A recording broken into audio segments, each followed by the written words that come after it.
बोलिए संत भगवान की जय। जय। अपने अपने गुरु गोविंद की जय।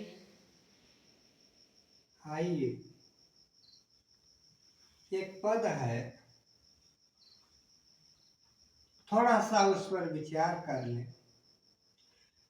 अरे तुम जानत हो हम कौन है जी, तुम जानत हो हम कौन है जी, तुम खूब हमें पहचानत हो।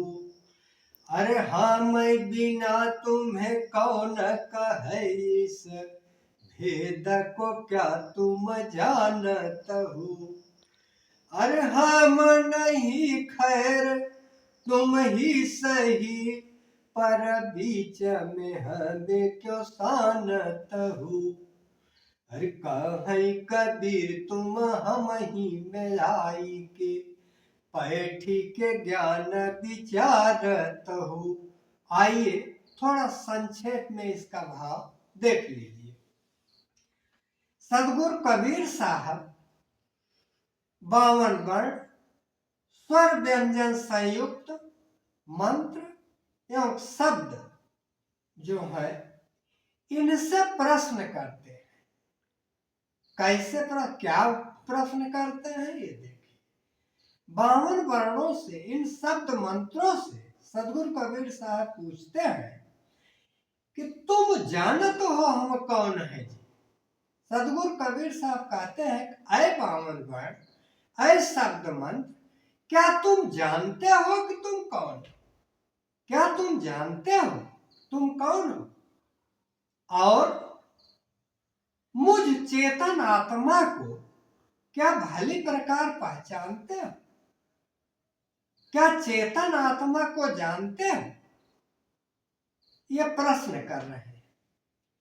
फिर आगे सदगुरु कबीर साहब कह रहे हैं, सदगुरु कबीर साहब कह रहे हैं, कहा मैं बिना तुम्हें कौन कहे, इस भेद को क्या तुम जानत हो।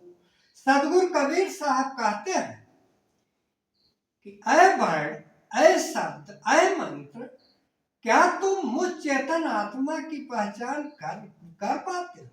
क्या तुम अपने को पहचानते हो? नहीं पहचानते, न अपने को जानते हो और न ही मुझ चेतन आत्मा को जानते,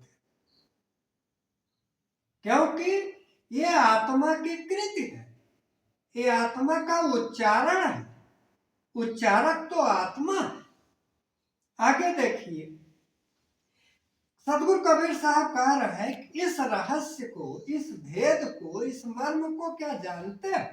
फिर आगे कहते, अरे हाँ नहीं खैर तुम ही सही, अरे हाँ नहीं खैर तुम ही सही। कह रहे हैं कि ठीक है, शब्द मंत्र ही बड़ा है, शब्द मंत्रों को ही बड़ा मान लिया जाए, तो मुझे क्यों इसमें जोड़ते हो? इन शब्दों में, इन मंत्रों में मेरा प्रकाश क्यों लेते हो? इस शब्द मंत्रों में गति तो आत्मा डालती है, तो मेरा सहारा क्यों लेते हो? वही सदगुरु कबीर साहब कह रहे, अरे हाँ नहीं खैर तुम ही सही, पर बीच में हमें क्यों सानत हो। अरे कहे कबीर तुम हम ही में आई के, पैठी के ज्ञान विचारत हो। सदगुरु कबीर साहब कहते हैं कि तुम मेरे द्वारा ही उत्पन्न होते हो। ऐ शब्द, ऐ मंत्र, तुम मेरे द्वारा ही उत्पन्न होते, मुझ आत्मा द्वारा ही उत्पन्न होते हो और मुझ में भी समा जाते हो। इसका भाव यह है कि ये शब्द मंत्र, जो जीव शब्द मंत्र को ही प्रधान मानते हैं, अपने आत्म स्वरूप को प्रधान नहीं मानते, यह समझिए कि वो अज्ञान दशा में है।